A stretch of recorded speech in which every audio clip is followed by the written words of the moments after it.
Sobat Dunia Donghua, kita berjumpa kembali.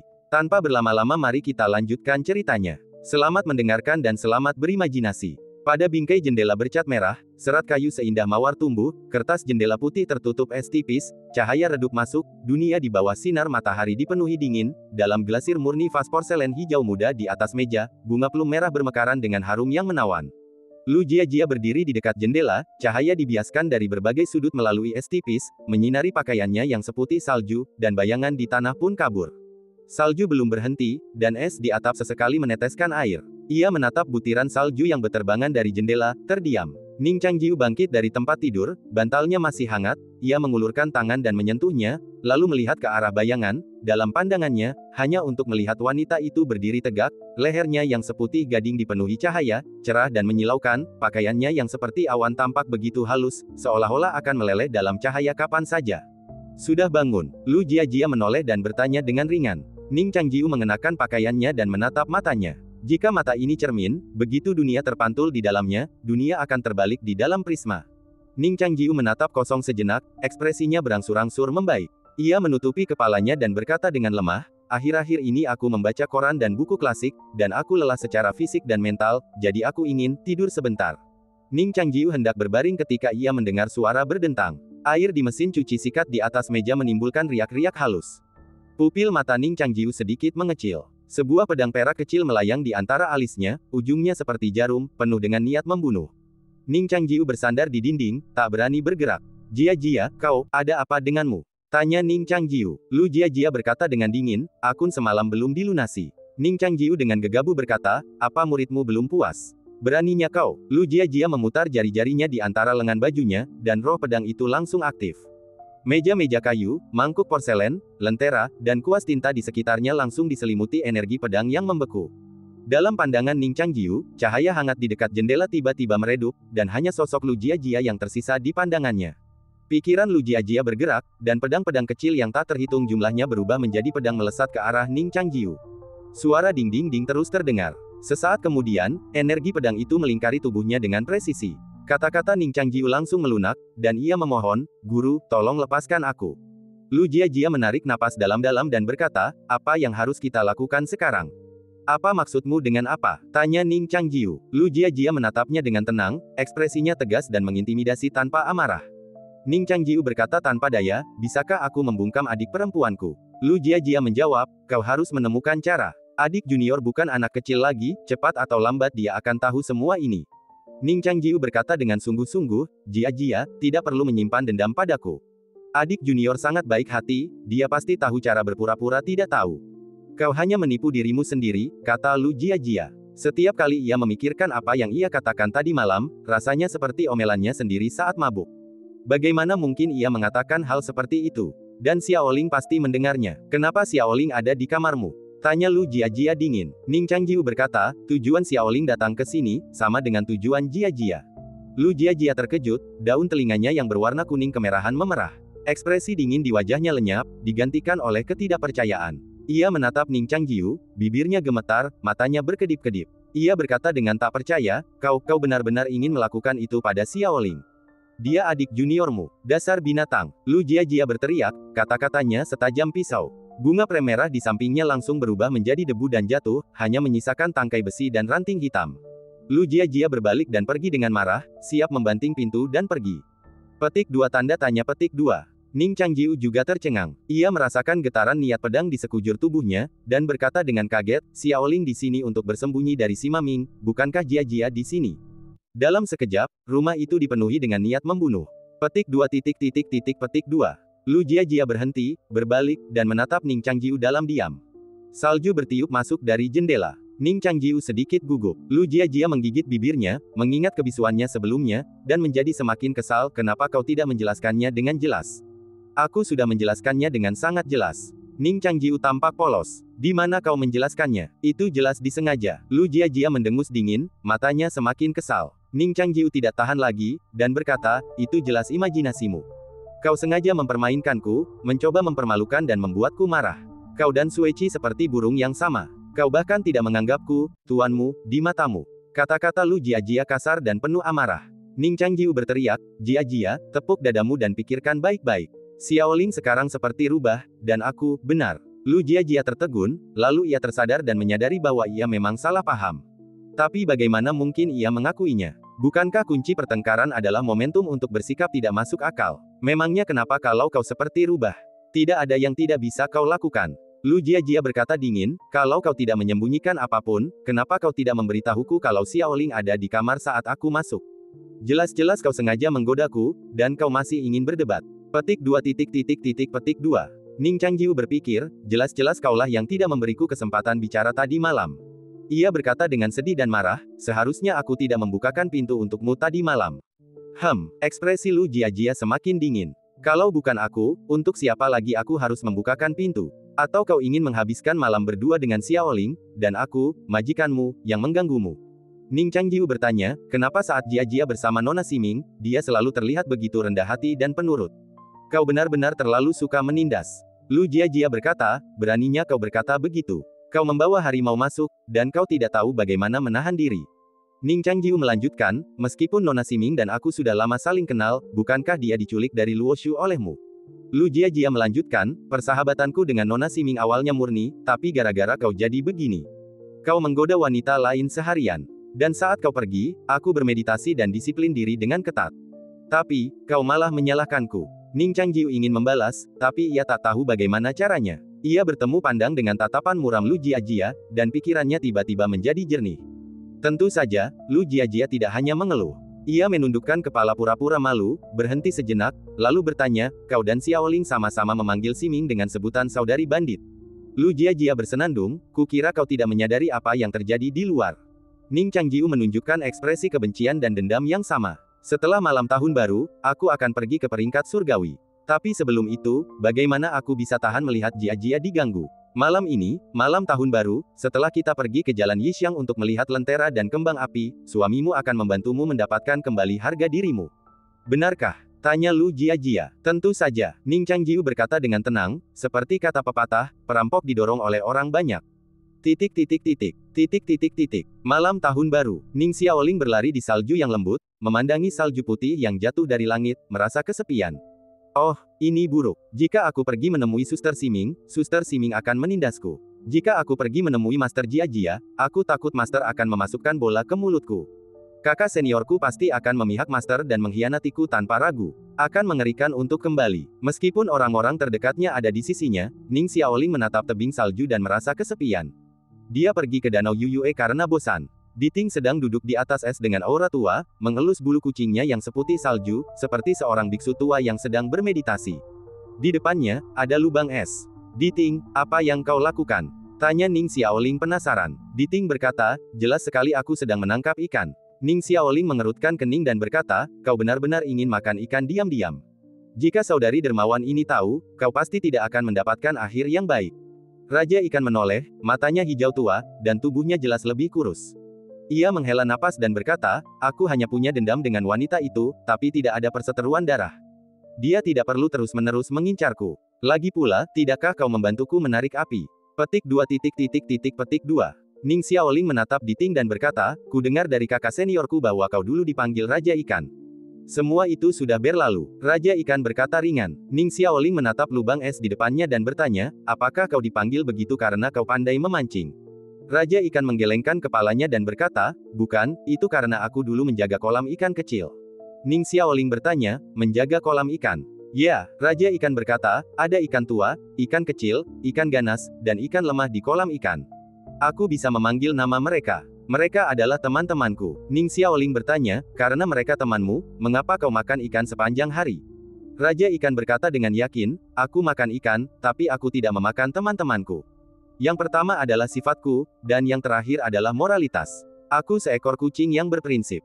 Pada saat ini, Ning Xiaoling tiba-tiba merasa bahwa prinsip moral kakak seniornya bahkan tidak sebaik kucing. Ning Xiaoling melihat lubang di es dan bertanya, apa yang kau bor? Kau menggali lubang dan bahkan tidak melempar umpan. Bagaimana kau bisa benar-benar menangkap ikan jika kau begitu pelit? Raja Ikan berkata dengan santai, tentu saja aku bisa. Ning Xiaoling bertanya, mengapa? Raja Ikan menjawab, lihat, Danau Yuyue ini membeku sejauh ribuan mil. Ikan-ikan tidak bisa lepas dari tempat lain. Ini adalah cakrawala langit yang tak tertembus. Akulah dewa yang bersemayam di sini, membuka celah di langit yang tampak bebas. Aku tak perlu menjanjikan apapun, juga tak perlu menipu mereka. Mereka tentu akan mengikuti jalan itu dan berbondong-bondong ke sini. Ning Xiaoling skeptis. Namun, melihat postur percaya diri di Ting, ia benar-benar merasa seperti dewa yang bertahta di surga, seolah-olah ia adalah penguasa mutlak danau beku ini. Seperti dugaan, Raja Ikan telah meramalkannya. Tak lama kemudian, dari perairan Zamrud yang dalam di lubang es, ikan-ikan putih keperakan menyembul dari kedalaman, berkerumun ke permukaan dan melompat-lompat di air, tampak begitu riang. Raja Ikan menatap mereka dengan dingin dan meratap.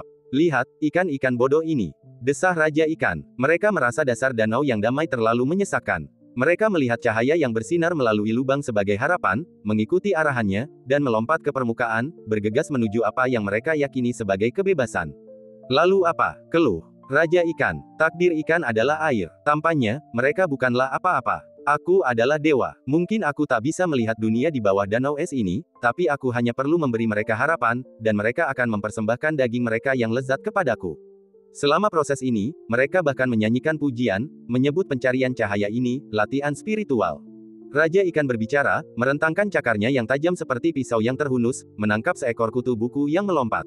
Ia kemudian melemparkannya ke keranjang ikan di dekatnya, berniat membawanya pulang dan memanggangnya nanti. Apakah kau mengerti? Raja Ikan menatap Ning Xiaoling. Ning Xiaoling, mendengarkan kata-kata di Ting, merasa dirinya mengerti. Danau es ini adalah sebuah dunia. Ning Xiaoling berkata perlahan, apakah yang duduk di atas dunia ini adalah dewa?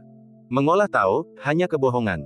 Raja Ikan tersenyum, cakarnya berkilauan diterpa cahaya, dan ia menangkap ikan perak itu ke dalam keranjangnya. Dengan bangga ia berkata, ya, bagi ikan-ikan kecil dan udang-udang ini, akulah penguasa tertinggi kerajaan Tuhan. Pah! Raja Ikan tiba-tiba terbentur di kepala, dan tubuhnya miring dan jatuh ke salju. Ia menyentuh pipinya dan mendapati bahwa bola salju yang mengenainya. Beraninya kau menyerang yang maha kuasa. Raja Ikan menoleh ke samping dan melihat gaun hitam bergoyang tertiup angin dan salju. Ia langsung terdiam dan menggunakan tubuhnya untuk menahan keranjang ikannya. Ning Xiaoling juga memeluk ekornya dan gemetar. Siming mendekati Raja Ikan, melihat keranjang yang meluap, dan memuji, tangkapan yang bagus. Raja Ikan menjelaskan, aku hanya mengajari Xiaoling yang sebenarnya. Baguslah, Siming mengangguk. Karena aku sudah mengajarimu yang sebenarnya, aku akan mengambil alat peraganya. Petik 2.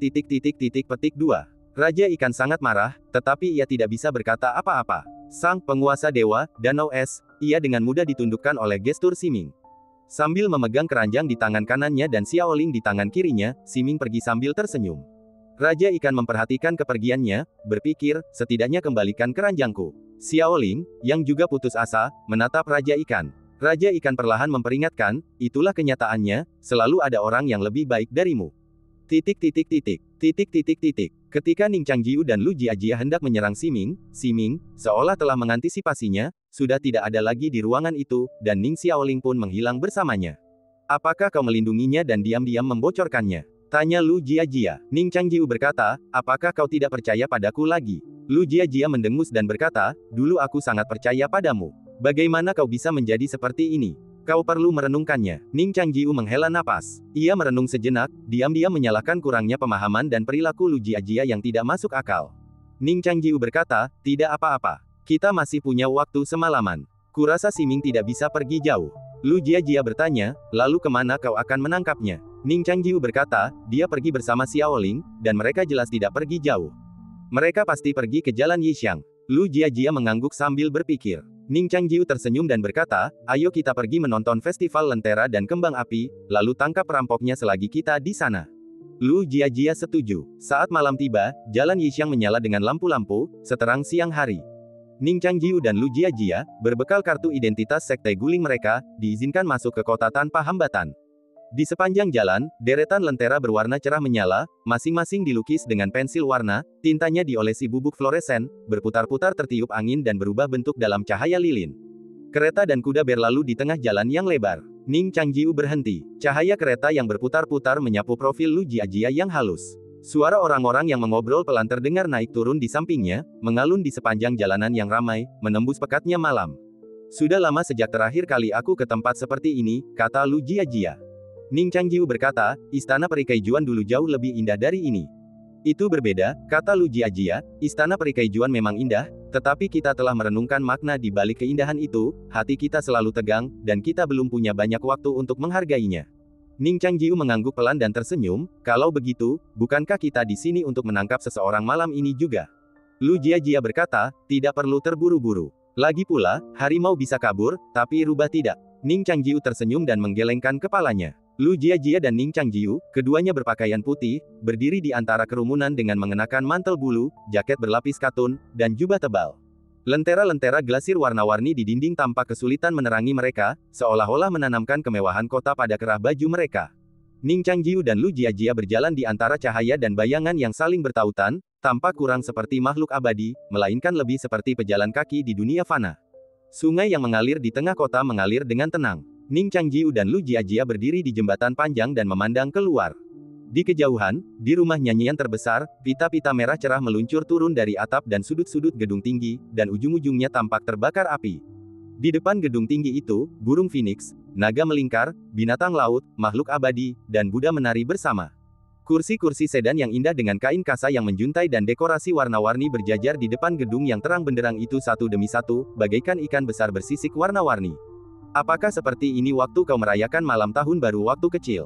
Tanya Ning Changjiu santai. Lu Jiajia memandangi malam yang penuh warna dan sungai yang berwarna-warni, mengelus pagar dan berpikir pelan, lalu menggelengkan kepalanya pelan, aku tidak ingat dengan jelas. Sepertinya tidak ada perbedaan antara malam tahun baru dan hari-hari biasa. Aku hanya ingat di luar sangat bising, begitu bisingnya sampai membuat orang-orang kesal dan tidak bisa tidur. Ning Changjiu mendengarkan kata-katanya dan dengan lembut menggenggam tangannya. Jiajia, apa kau tidak suka keramaian dan hiruk-pikuk? Tanya Ning Changjiu. Lu Jiajia menggelengkan kepalanya pelan, tidak juga. Kenapa? Karena ada monster Nian di malam tahun baru. Kalau kau tidak mengusirnya, dia akan memakan anak-anak di malam hari. Aku masih sangat kecil waktu itu, jadi lebih baik berisik daripada dimakan. Sayang sekali aku tidak bertemu Jiajia waktu kecil.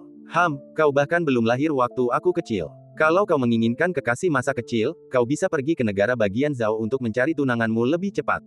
Aku tak ingin mati muda. Aduh, kau selalu menjelek-jelekkan orang di belakang mereka. Aku penasaran apa yang kau katakan tentangku di depan adikku Xianger. Tentu saja semuanya baik. Petik 2. Aku tak percaya. Petik 2.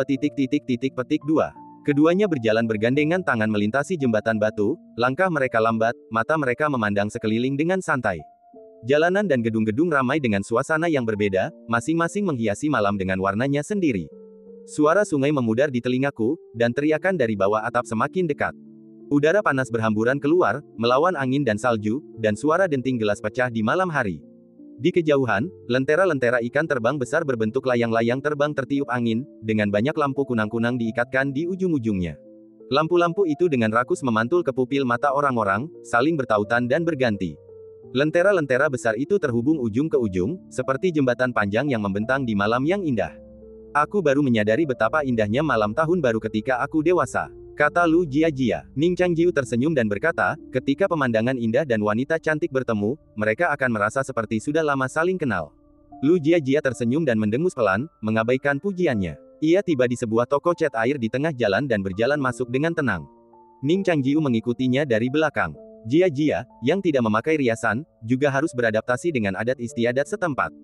Tanya Ning Changjiu. Lu Jiajia berkata, aku hanya berpikir botol-botol porselen ini cantik, tapi aku tidak suka pemerah pipi dan bedak di dalamnya.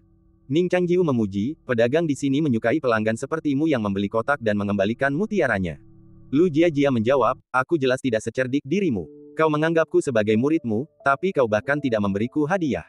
Malahan, aku yang membayarnya sendiri. Ning Changjiu berkata, itulah mengapa aku juga menyukai pelanggan seperti Jiajia. Jangan sok tahu, sok tahu. Sepertinya kita punya hubungan seperti itu, kata Lu Jiajia. Sambil berbicara, Lu Jiajia terus membeli barang-barang. Akhirnya, Ning Changjiu yang membayarnya. Sumber uangnya, tentu saja, adalah uang yang digelapkan dari ketua sekte ketika ia meninggalkan Yujian Tianzong.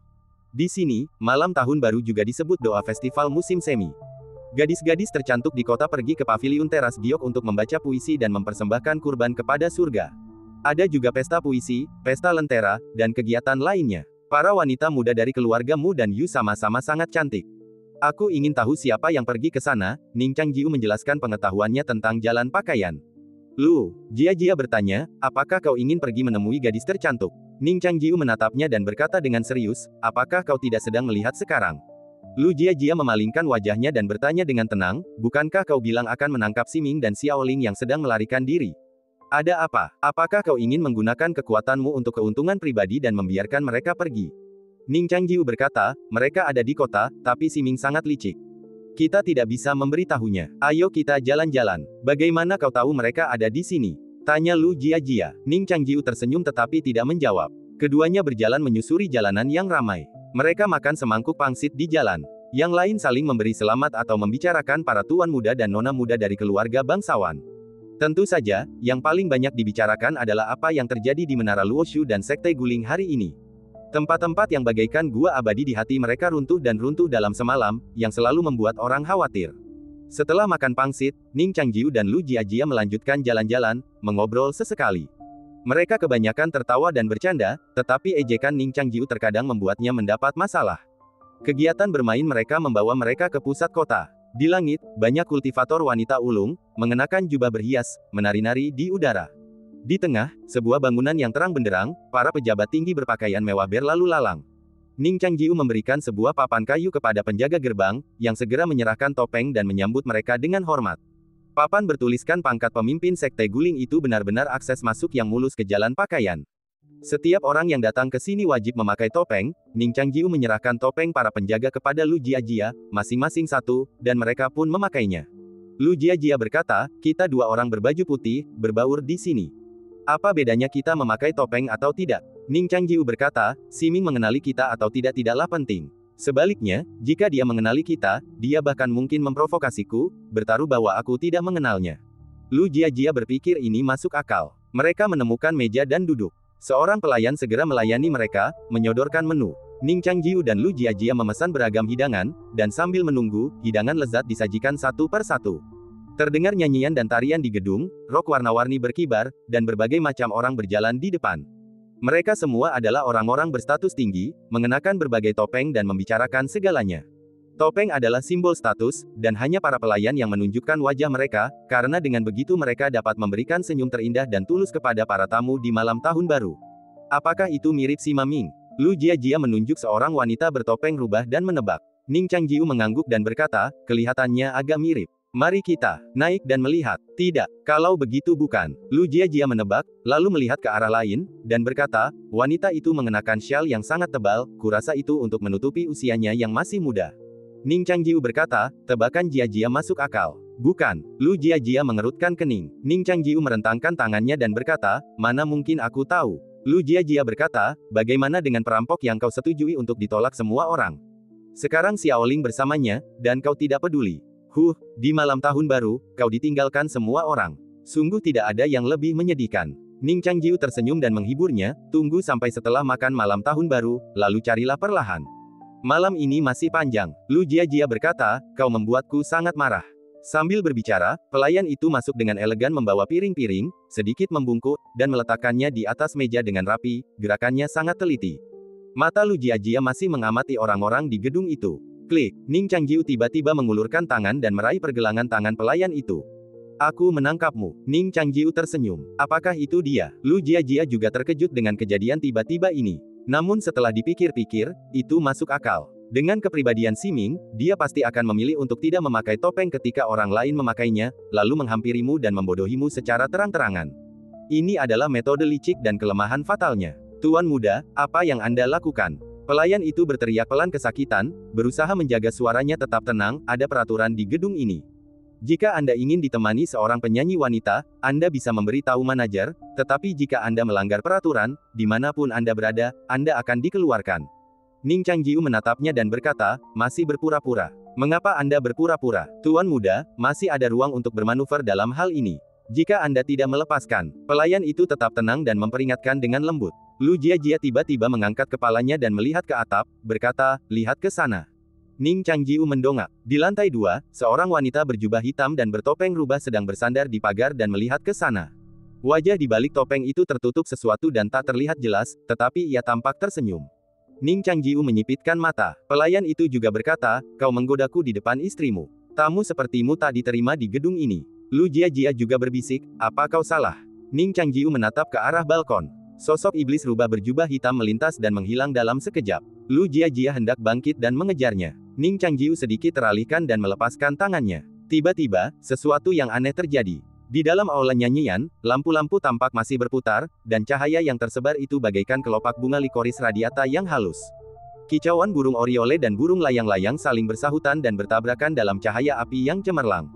Tirai dan gorden mutiara memantulkan siluet para penari, dan 8 gaun yang menyerupai teratai bergoyang tertiup cahaya.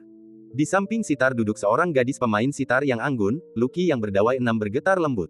Ini adalah gambaran yang membeku, seindah mimpi sebuah gulungan panjang. Cahaya dan bayangan seluruh loteng berhenti seperti ini. Hanya suara sitar yang berjuang melepaskan diri dari belenggu ini, perlahan-lahan merasuk ke telinga. Wajah pelayan itu melengkung dengan sedikit senyum. Ia telah lama bersiap untuk kemungkinan ketahuan. Ia juga bertaruh bahwa Ning Changjiu akan terlalu sombong dan tidak segera mengaktifkan verifikasi tanda budak. Ini akan memberinya waktu untuk mengalihkan perhatiannya. Namun senyumnya segera membeku. Sejak aku bertemu denganmu, tak satu pun yang kau lakukan luput dari harapanku. Meskipun waktu telah membeku, suara Ning Changjiu masih perlahan muncul. Ia menoleh, menatap pelayan itu, dan balas tersenyum. Alam Siming jauh melampaui dirinya.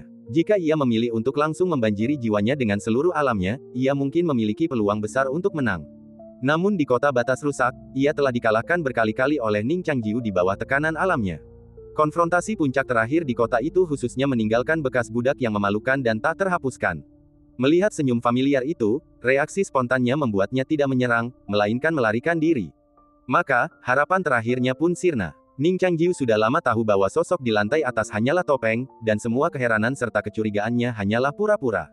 Sebelum kekuatan Siming diaktifkan, ia telah menyelimuti dirinya dalam kekuatan waktu. Meskipun kekuatan yang ia kendalikan jauh lebih lemah daripada kekuatan Siming, itu cukup untuk menetralkan separuhnya, memungkinkan kekuatan mentalnya yang mengerikan untuk melepaskan diri dan melepaskan telekinesis untuk mengendalikan segel tersebut. Siming mencoba menarik pergelangan tangannya, tetapi tangan Ning Changjiu yang bebas mencengkeramnya. Arus listrik mengalir deras di sekujur tubuhnya. Sensasi aneh menguasainya, dan lutut Siming lemas, hampir lemas. Ia tidak ingin mempermalukan orang seperti itu di depan umum. Masih berlari? Tanya Ning Changjiu. Siming menggelengkan kepala, mengakui kekalahan. Aku kalah. Lepaskan aku. Ning Changjiu bertanya, kau memanggilku apa? Wanita yang biasanya dominan itu menghela napas, menurunkan alisnya, dan, dengan suara lembut, mengalah sejenak, Tuan. Senang mendengarnya. Ning Changjiu mengangguk pelan, melepaskan tangannya. Kekuatan Siming atas waktu juga dilepaskan. Konfrontasi berakhir. Cahaya dan bayangan yang berkilauan di dalam ruangan mulai berputar sekali lagi. Semuanya terjadi begitu cepat. Selamat tinggal, para tamu. Ning Changjiu dan Lu Jiajia mengembalikan topeng-topeng itu kepada penjaga pintu. Siming mengikuti mereka dan perlahan-lahan kembali ke penampilan aslinya. Benang perak dan rok hitamnya tampak seperti mimpi yang dijalin dengan hati-hati di bawah kepingan salju dan cahaya bulan, membuatnya tampak seperti peri yang berjalan di dunia, hanya saja telinganya tidak lancip dan sepanjang yang dikatakan legenda. Bagaimana kau mengenaliku? Tanya Siming. Ning Changjiu berkata, aku akan mengenalimu bahkan jika kau berubah menjadi abu. Siming mencibir, apakah kau mengucapkan kata-kata manis kepadaku di depan adikmu, Jiajia? Lu Jiajia tampak tidak ramah.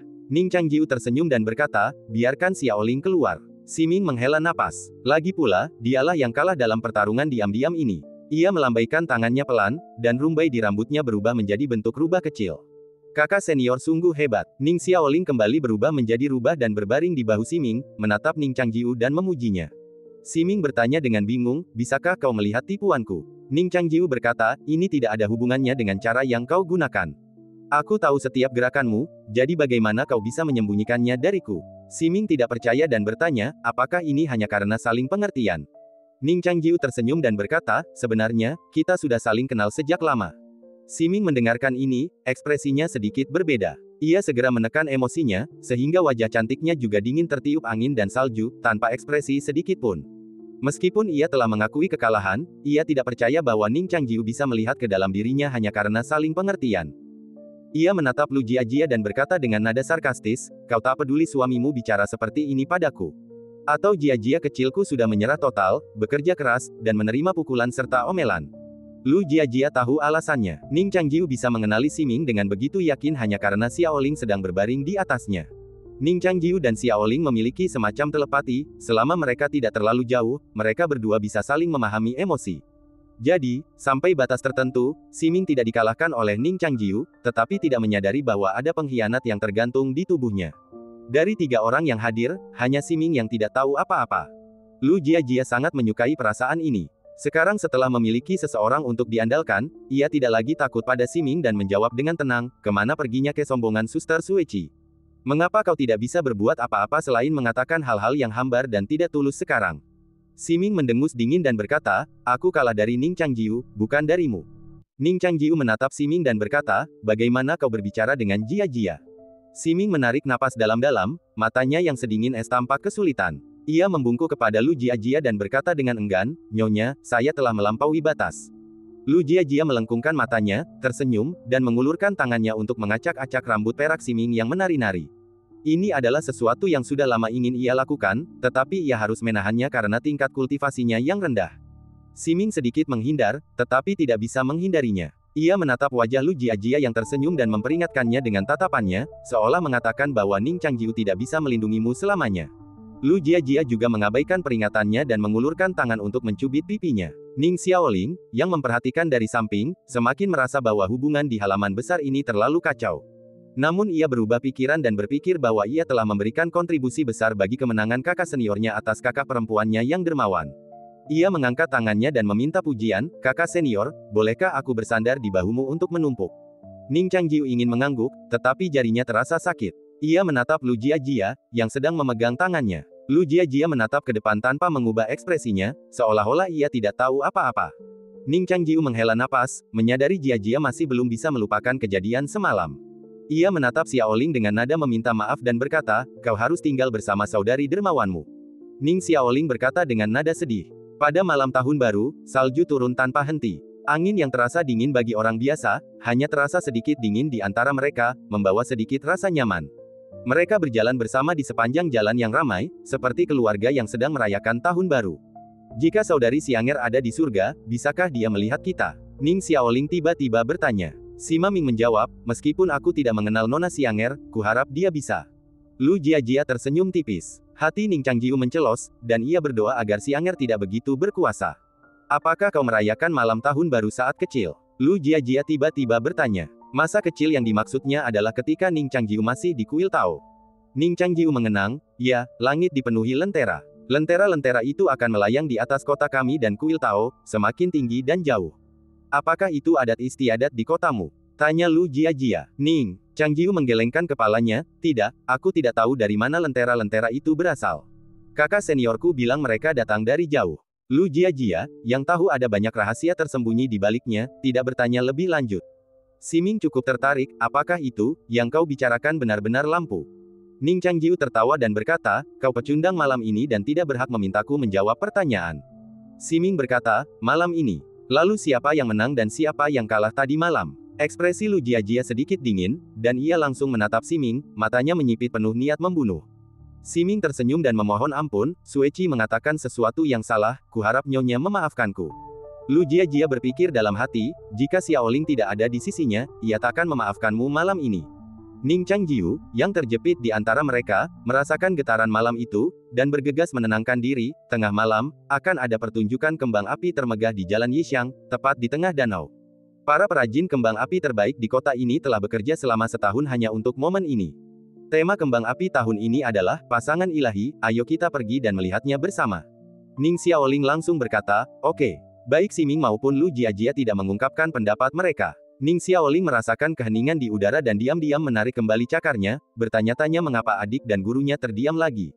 Aku jelas sudah dewasa sekarang, mengapa dunia orang dewasa masih begitu sulit dipahami? Ning Changjiu menatap mereka dan berkata tanpa daya, apakah kalian berdua, para peri, punya pendapat? Lu Jia-Jia tampak lebih murah hati dan berkata, kembang api ini memiliki makna yang baik. Saya dan suami akan menontonnya bergandengan tangan. Jika Nona Siming tidak keberatan, Anda juga bisa datang dan menikmatinya bersama kami.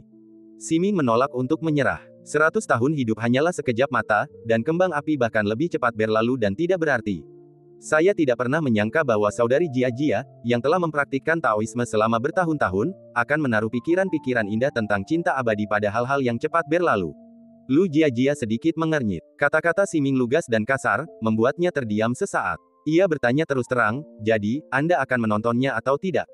Jika tidak, saya dan suami akan menontonnya. Siming berkata, saya tidak menyangka saudari Jia-Jia begitu tertarik pada hal-hal yang fana dan vulgar seperti itu.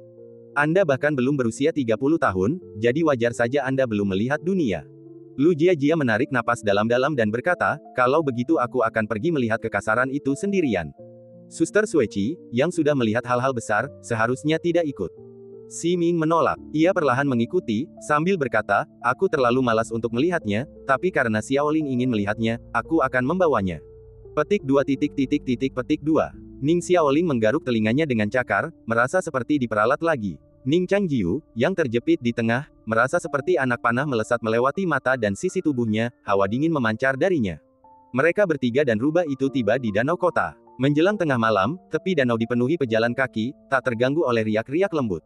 Sebuah paviliun besar berlabuh di danau, diapit oleh perahu-perahu pesiar, yang membelah air dan perlahan berlayar menuju pusat danau.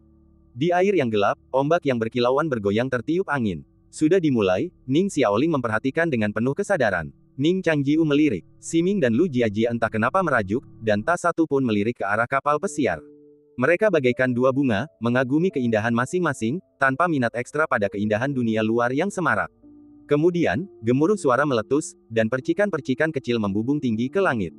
Percikan api meledak di langit malam. Kembang api bermekaran dengan cemerlang di malam hari, menutupi langit. Mereka terdiri dari garis-garis yang tak terhitung jumlahnya yang diterangi api, memancarkan cahaya yang menyala-nyala, membentuk lengkungan yang rapi dan romantis, terjalin menjadi satu. Lu Jiajia masih tertahan, dan sekilas, ia melihat Siming telah mengangkat kepalanya, menatap langit dengan penuh cinta. Lu Jiajia sedikit tertegun, lalu tersenyum tipis dan merendahkan diri, alisnya mengendur, dan ia juga menatap langit malam. Kembang api yang luar biasa mulai terlihat, dan seluruh kota tampak tak berarti. Ini adalah pertama kalinya dalam 1000 tahun Siming berdiri di bumi untuk menikmati kembang api. Inilah kembang api yang sering diingat Siming.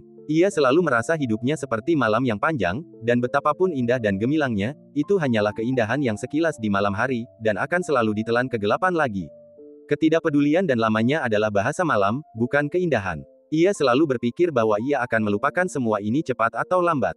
Namun kemudian ia menyadari bahwa meskipun kemegahannya telah berlalu, bara api kembang api itu tak pernah padam. Jika suatu hari nanti kegelapan kembali turun, mereka akan selalu menyala kembali di malam hari dan mekar menjadi api harapan yang tak berujung. Saudari Sueci, Lu Jiajia mengulurkan tangan dan melambaikannya di depannya. Siming tersadar, ia menyentuh pipinya, dan terasa luar biasa panas. Lumayan, Siming berkata dengan tenang, indah, tetapi bulan yang cerah sulit didapat, dan awan berwarna-warni mudah menghilang. Setelah satu malam, semuanya kembali menjadi ketiadaan. Lu Jiajia menyilangkan tangan dan tersenyum, kenapa kau begitu keras kepala? Jelas kaulah yang paling serius menontonnya. Tidak, kata Siming tanpa sadar. Lalu ia segera menutupi bibirnya dan mengerutkan kening. Ia tak pernah membayangkan kata-kata genit dari seorang gadis kecil akan keluar dari mulutnya. Lu Jiajia tertawa terbahak-bahak hingga tubuhnya gemetar. Siming segera mengganti topik pembicaraan dan berkata, ngomong-ngomong, kenapa kembang api ini disebut pasangan peri? Ning Changjiu tersenyum dan menggelengkan kepalanya, mana mungkin aku tahu. Siming sedikit tertegun, lalu langsung mengerti, jadi kau mengarangnya. Kau tak pernah mengubah kebiasaan burukmu. Ning Changjiu berkata, kau masih tak percaya. Kau tak pernah berubah setelah ditegur berulang kali. Siming bertanya-tanya bagaimana ia bisa bertemu musuh bebuyutan seperti itu.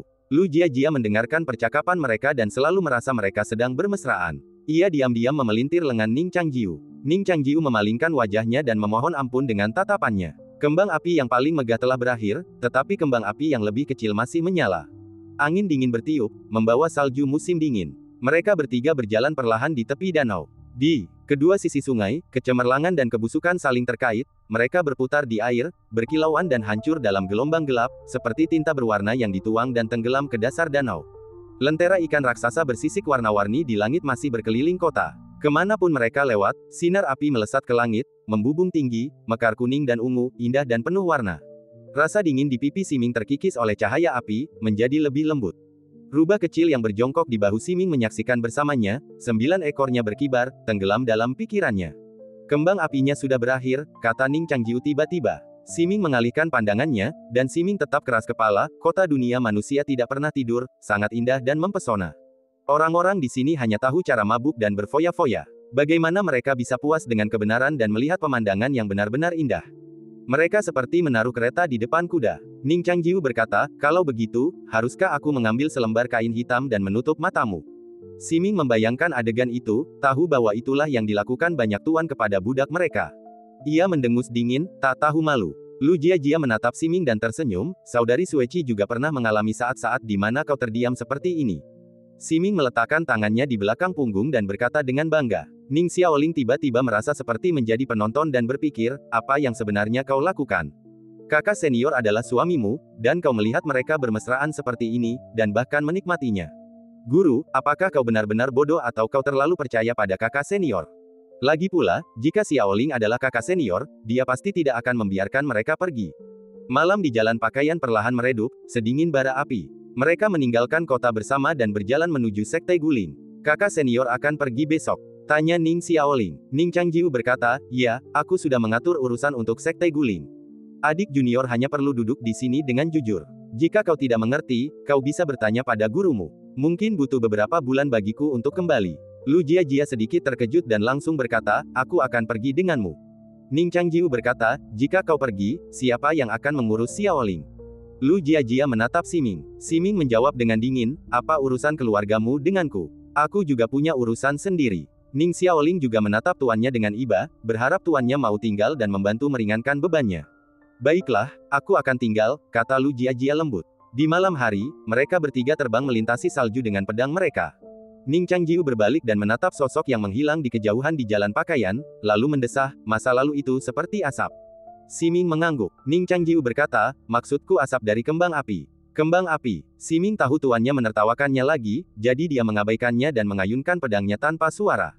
Raja ikan, yang sedang duduk di tebing salju diam-diam memakan ikan kering, segera mengubur baskomnya di salju ketika melihat mereka kembali. Siming sedang dalam suasana hati yang baik malam ini dan tidak repot-repot melanjutkan masalah ini.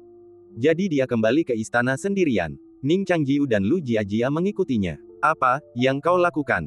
Siming sedikit gugup. Ning Changjiu berkata, Nona Sueci kalah malam ini, dia tidak mungkin lolos begitu saja, kan? Lu Jiajia mengangguk setuju. Aku, lelah malam ini, ayo kita bicarakan besok, kata Siming. Ning Changjiu tersenyum dan berkata, kembang api telah mekar, dan masih ada bunga-bunga lain yang menunggu untuk mekar. Siming tertegun dan tidak mengerti. Ning Xiaoling direnggut dari Siming oleh mereka dan dikurung di sebuah ruangan kecil. Kemudian Siming didorong ke ruangan lain oleh pasangan jahat itu. Saat itu baru setengah malam, dan fajar masih jauh. Titik. Di pagi hari, Siming berdiri di dekat jendela, menghadap lembah salju Yinchuan, gedung-gedung tinggi, dan istana-istana kuno.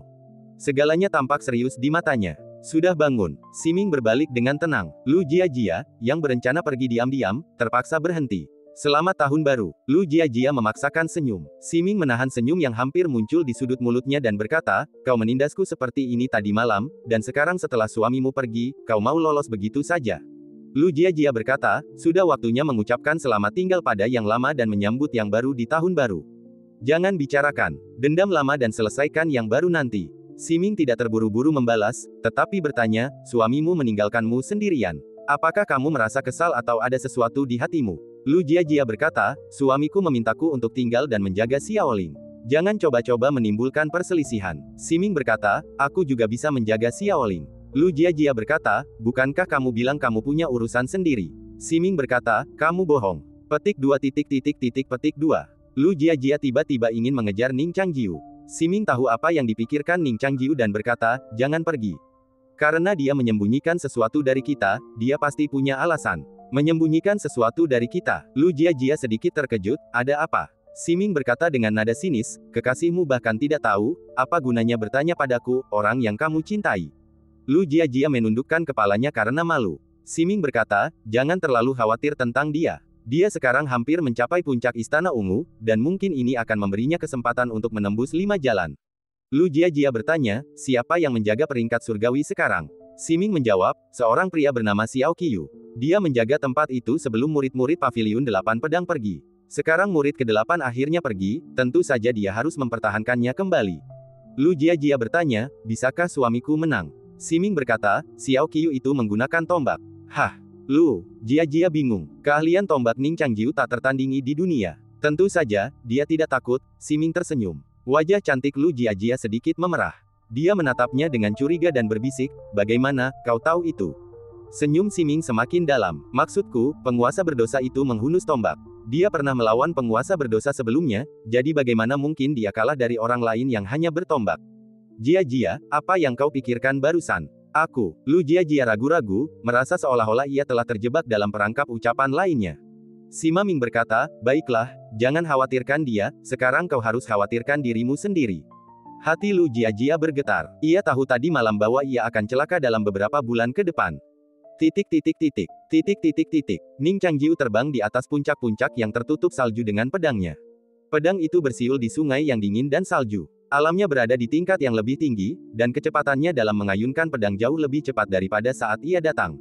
Wajahnya serius. Ning Changjiu sudah mengenal lawannya, jadi ia tidak terlalu khawatir. Ia memikirkan hal lain. Hanya saja ia tahu bahwa ia tidak akan pergi ke peringkat surgawi saat ini. Ia merasa bahwa ia mungkin akan bertemu seseorang. Orang itu adalah iblis yang telah lama ia kejar. Dan cerita pun berakhir, nantikan cerita selanjutnya. Terima kasih telah mendengarkan.